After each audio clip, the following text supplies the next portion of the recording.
The lawyer didn't even look up when he said it. He just slid the envelope across the table and said, "This one's for you.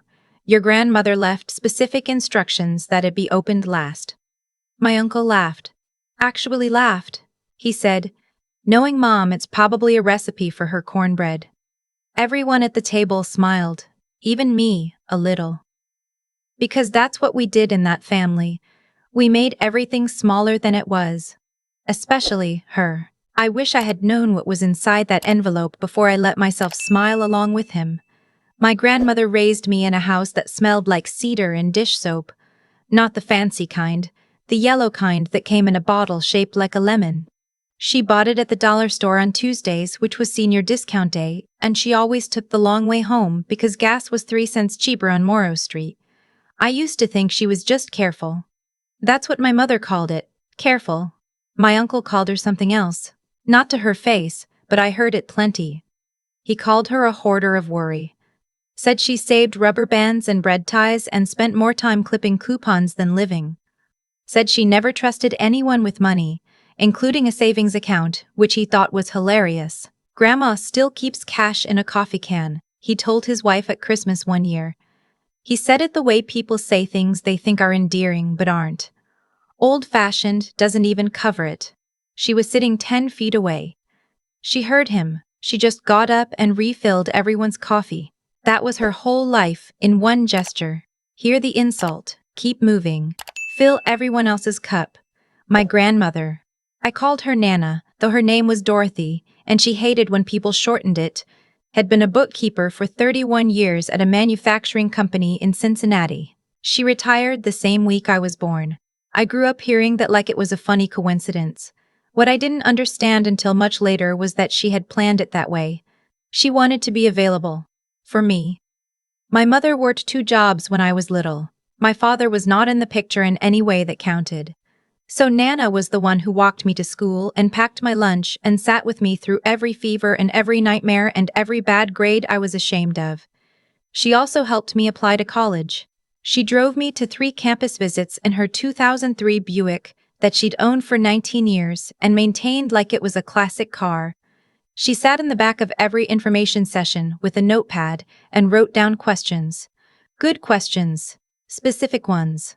The kind the admissions officers weren't expecting from a 70-year-old woman in orthopedic shoes. When I got into my first choice school, she cried.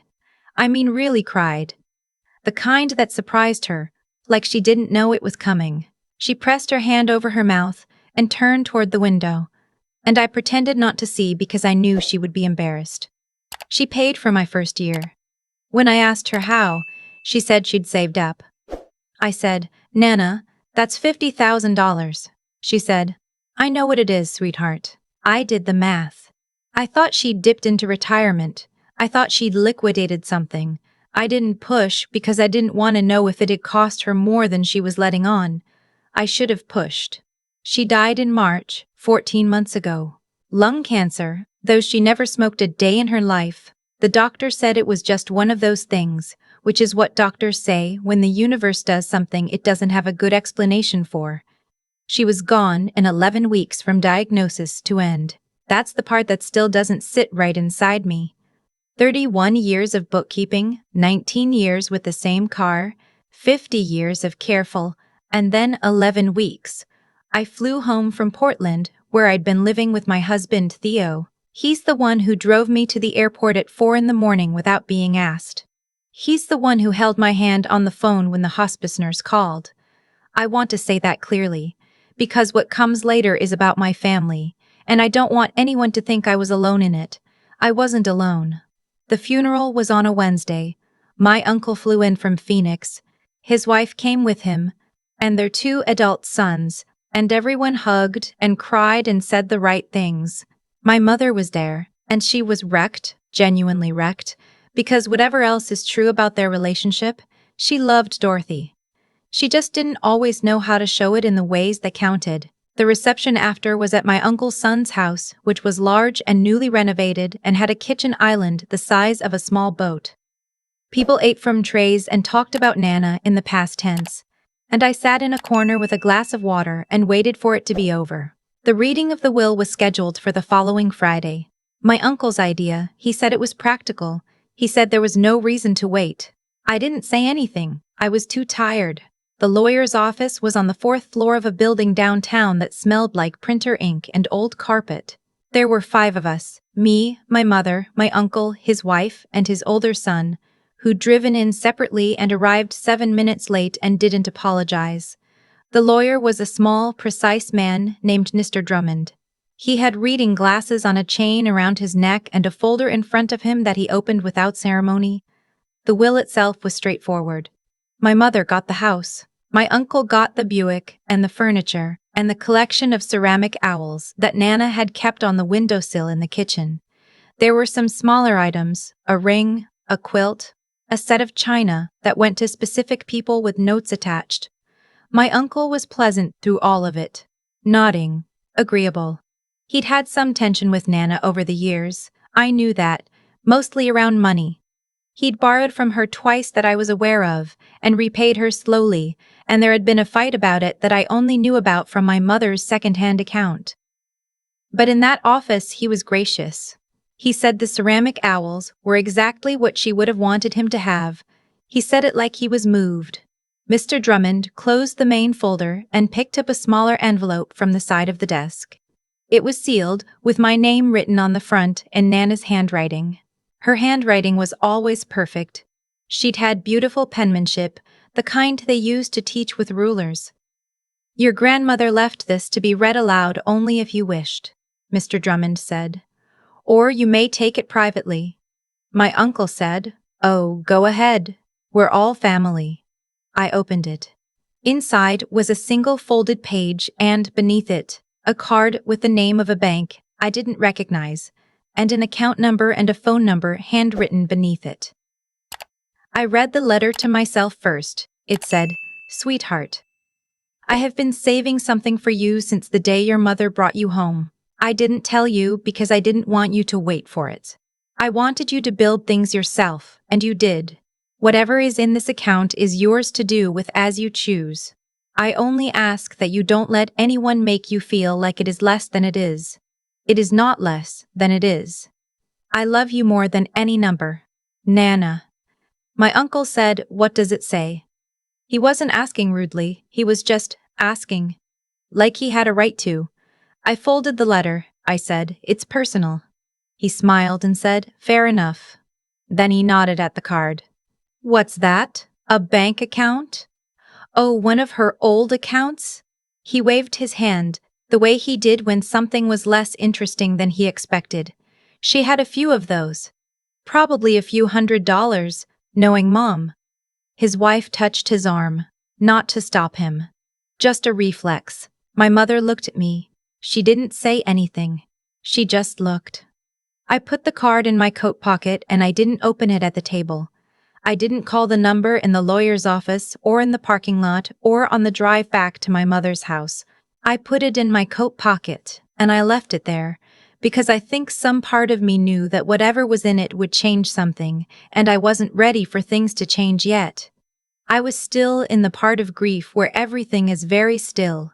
I called the number 4 days later. I was sitting in the kitchen of my mother's house at 7 a.m. before she woke up, with a cup of coffee going cold in front of me. A woman answered. She said the name of the bank, a private institution, not a chain, and asked how she could help. I told her I was calling about an account. I gave her the number from the card. She asked for my name and my date of birth and my grandmother's name and to verify the last 4 digits of my social security number. Then she was quiet for a moment. Not the quiet of someone looking something up. A different kind of quiet. She said, "Can you hold for just 1 moment?" I said, "Sure." She was gone for 3 minutes. I counted. When she came back, she said, "I want to make sure I have the right account. Is this for Dorothy Agnes Calloway?" I said yes. Another pause. "Ms. Morris." "Calloway," she said, and there was something in her voice I couldn't quite name. Careful, maybe, or careful and something else beneath it. "Are you able to come into a branch? I think it would be better to discuss the details in person." My stomach dropped. I asked if something was wrong. She CC'd, "No, nothing's wrong. We just For an account of this size, we typically prefer to meet with the beneficiary in person. It's our standard process. I said, "What do you mean this size?" There was a pause. She said, "The current balance is just over $1.4 million. I didn't say anything for so long that she asked if I was still there. I said yes, I was there. I drove to the branch that afternoon. My husband had come back from Portland by then, and he drove me, and I sat in the passenger seat with my hands folded in my lap the whole way there. Neither of us talked much. I think we both understood that this was not the kind of moment that needed commentary. The branch manager met us in a small conference room. She was a warm woman, probably 60, with reading glasses perched on top of her head, and she walked me through the account history with the kind of care you give something you respect. The account had been opened when I was 3 days old. 31 years of deposits. Small ones, mostly. $50 here, $100 there, with larger deposits in certain years that the manager explained coincided with bonus seasons and tax returns. My grandmother had designated the account as a trust, with me as the sole beneficiary, and she had never, not once in 31 years, made a withdrawal. Not even from my first year of college. I asked about that specifically. The manager checked. The tuition had come from a separate savings account. Nana had two. One for me, one for the things she thought I needed right away. The account she'd never touched, the one I was sitting in front of now, was not the emergency account. It was the other one, the one she'd been building since the day I was born and never told me about. Because she didn't want me to wait for it. She wanted me to build things myself. And then she wanted to hand me this. I sat in that conference room for a long time after the manager stopped talking. My husband held my hand.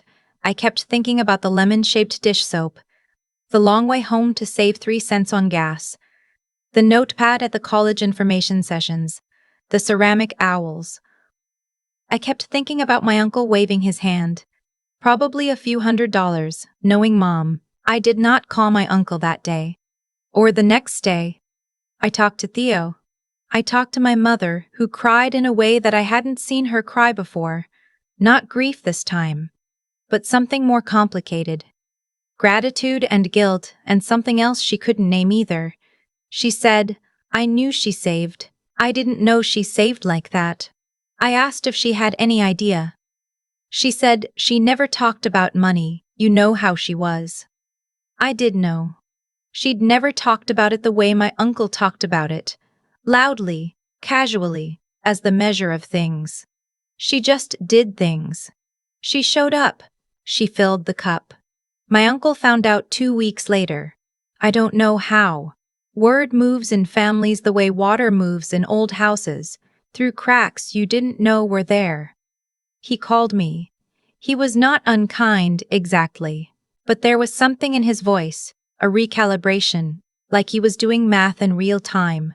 He said, "Your grandmother was more private than I realized." I said, "She was, yes." He said, "I hope you'll be smart with it." I said I planned to be. He said, "And this is the part I keep returning to. She always did have a soft spot for you. I just didn't know it ran that deep." I thought about saying a lot of things. I thought about saying, she had a soft spot for everyone who showed up for her. She had a soft spot for anyone who drove 3 campus visits in a 2003 Buick without complaining. She had a soft spot for the people who sat in the back of information sessions and wrote down good questions. I didn't say any of that. I said, she was a remarkable woman. He agreed. He said she was. We hung up, and I sat for a while in the quiet of my kitchen in Portland. We had moved back by then, and I thought about what it means to know someone. What it means to see someone. My uncle had seen a woman who clipped coupons and kept rubber bands and drove an old car and, in his version of the story, had lived small. I had seen someone who was playing a longer game than any of us understood. She wasn't living small, she was building something. She was just doing it quietly, without asking for credit, without waiting for anyone to notice. I've thought a lot about what to do with the money. We paid off the rest of our mortgage. We set aside enough for the children we hope to have someday. I made a donation to the hospice that cared for Nana in her last weeks. Not a named fund or a scholarship or anything that would put her name on a wall, because she would have hated that. Just a gift to the general fund to help the next family going through 11 weeks like ours. I kept the letter. I had it framed. It hangs in my office, and some days I read the last line when I need to remember something. I love you more than any number. I also kept the card from the bank. I don't know why, exactly. The account is mine now, managed differently. I don't need the card anymore. But I keep it in the top drawer of my desk, next to the letter, because it's proof of something I want to remember.